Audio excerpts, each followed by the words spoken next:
It's another beautiful day in Tribeca, and if you're wondering why I go to Tribeca so much, the answer is kind of twofold. One, it is where most of my favorite galleries are, now that they've all migrated to Tribeca, but it's also very close to where I live, and nothing beats just walking the streets in New York City on a nice day. Can't complain. We're going to start the day with an exhibit by Emma Kohlmann at the Journal Gallery. And although this is a smaller exhibit, the Journal Gallery is a small exhibition space where the exhibitions rotate a little more quickly than your average gallery. But this exhibit gives you a really great intro into Emma's work if you're not familiar with it. It has all of her signature touches, like these one-of-a-kind etched frames, and you also get a nice feel for her use of ink washes to create these watercolor effects on the canvas. I think she also has just a great use of color in general, very rich and really just lovely color combinations.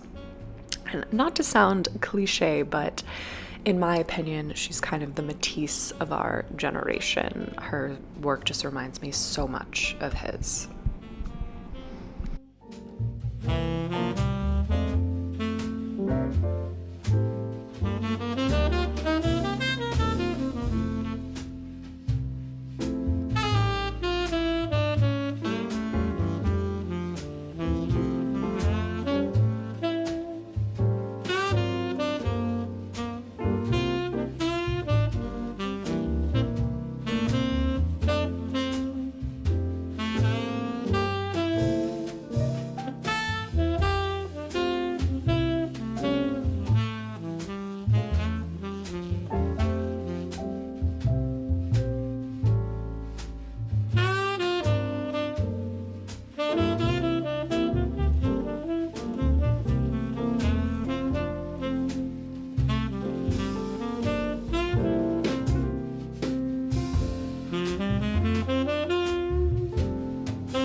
The next stop is P.P.O.W. Gallery to see an exhibit of sculptures by Agee titled Madonnas and Hand Warmers. And at first glance, I think you probably noticed this is a ton of sculptures. I honestly can't imagine how long it took Anne to put this together. There are over 100 sculptures within this room as well as the next room. This exhibit is in two parts. And this part of the exhibit contains sculptures that were inspired by the late 17th and early 18th century Italian folk salt cellars. And here Anne is depicting a Madonna and Child, but in true feminist ceramist form, she is showing a child that's not a man like Christ was, but a girl and her mother.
The second room carries on with the Italian theme. These sculptures are inspired by Italian folk pottery, where the upper class in these Italian households would have sculptures like these that they would fill with hot water and wrap their hands around it to warm them up on a chilly night. And if you look closely, you can see Anne's stamp or signature on a lot of these works. And she does this on purpose. So Anne has a fictitious company titled the Agee Manufacturing Company that she operates under. And she is a leading feminist ceramist, that is such a tongue twister, who's really interested in replicating objects by hand and mass producing them in order to sort of make a statement about the female experience. Oh my lord, I have been looking forward to this exhibit ever since James Cohan announced that they would be doing a collaboration with NXTHVN. And I've talked about NXTHVN in a few of my previous videos, but if you're not sure about what it is, NXTHVN is a new national arts model that empowers artists and curators through education and access to a vibrant ecosystem. They have mentorship, cross-sector collaboration, local engagement, and they have a few different programs, including a high school program, which I think is so critical, but the one that we're going to focus on today is their fellowship program. It's a year-long incubator program where the accepted artists are mentored and taught to just really thrive professionally. And this exhibit features works from the class of 2020 to 2021. And the title is Uncommon Proximity. And it refers to the artist's experience of living and working in close proximity with one another during a year where we had this landmark US election, a global pandemic, national reckoning of a systematic racial injustice. I mean, it has been quite the year, to say the least. So lots of inspiration for creating these works. And according to Claire Kim, who is the curatorial fellow, this exhibition highlights both individual discoveries as well as communal responses, tackling themes of protection, healing, redemption, and intuitive processing that permeated through the studio walls.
I found some really great new artists in this show that I was not familiar with previously, one of those being Vincent Valdez. And these paintings, as well as his drawings, which I'll show you that were in the entryway, are absolutely fantastic. I'm such a sucker for a huge painting, but the details that he includes in these are magnificent.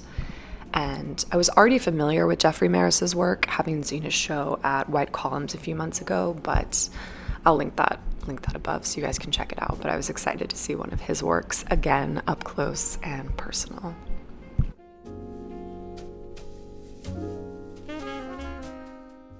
These are drawings actually, that Vincent Valdez did of all of the fellows, and it sits in the entryway of the gallery, and it's just so great. There's Jeffrey. Such a cool way to sort of start off the exhibit by capturing each of their personalities and profiles here.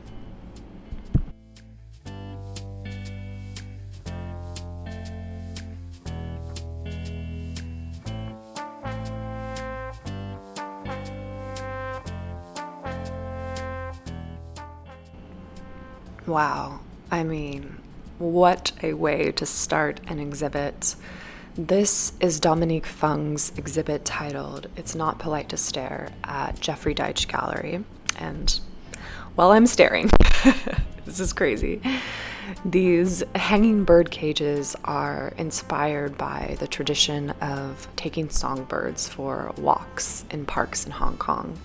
And just like the title alludes to, all of the works in this exhibit are about Fung's interest in how the act of staring can physically and emotionally alter the subject that's being observed. And as you can see, as we walk around these bird cages, our perspective is perpetually shifting, and that's just from a technical angle. It's not even the familiarity that we start to have with the works and the details that we discover the closer and the longer that we look.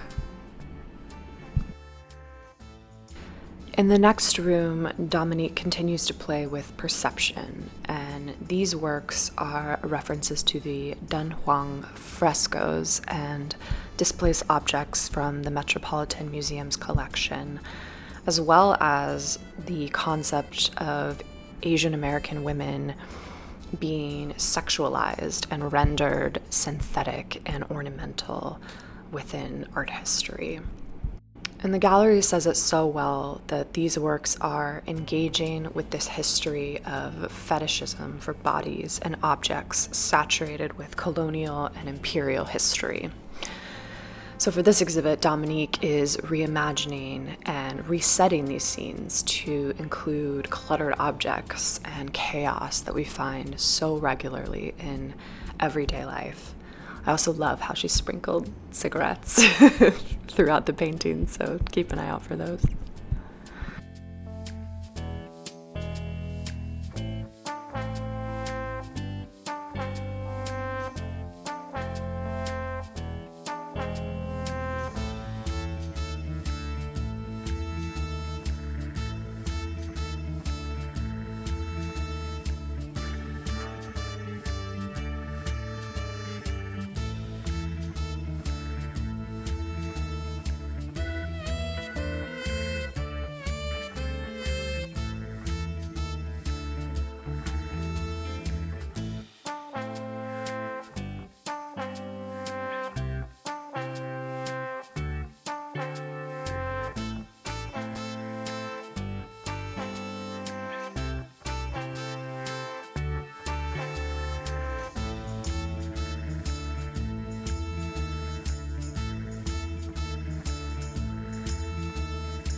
Down the street from Jeffrey Deitch's Grand Street Gallery in Soho is his Wooster Street location.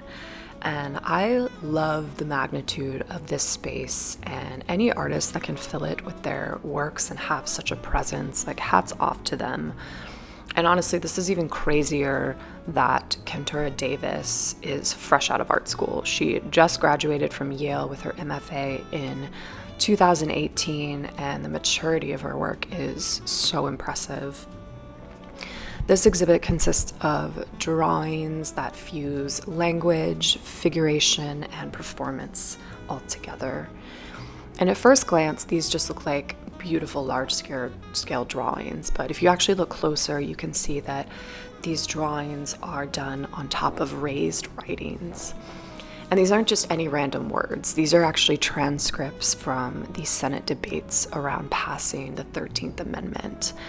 And if you're not familiar with U.S. history, this was the amendment that abolished slavery in the United States. Davis says, "The amendment itself, in just a few lines, purports a concept of freedom by virtue of abolishing slavery on the condition that one is not a criminal. The debate exemplifies a framework that on the one hand facilitates freedom and simultaneously facilitates confinement.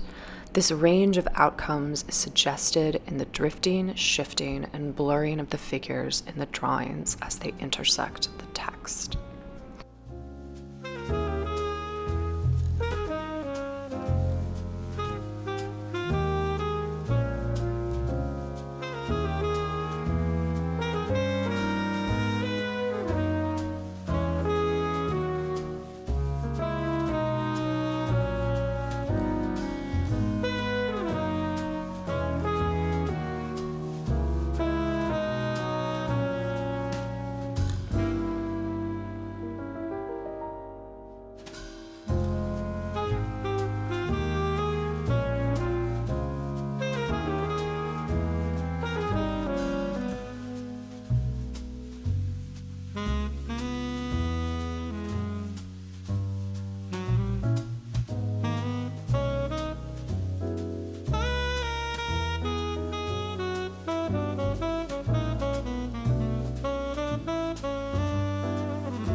In general, in Kenturah Davis's works, she illustrates the statement that the way we communicate and language itself is so much more than just words. It's our body language and more.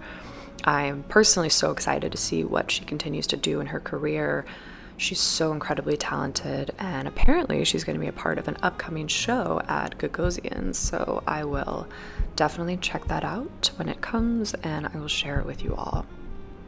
Let me know, as always, which ones were your favorite, of course being respectful of the artist, and if you haven't subscribed, please consider doing so. It'll just keep you notified of when I put out new videos every week, and I will see you all next time.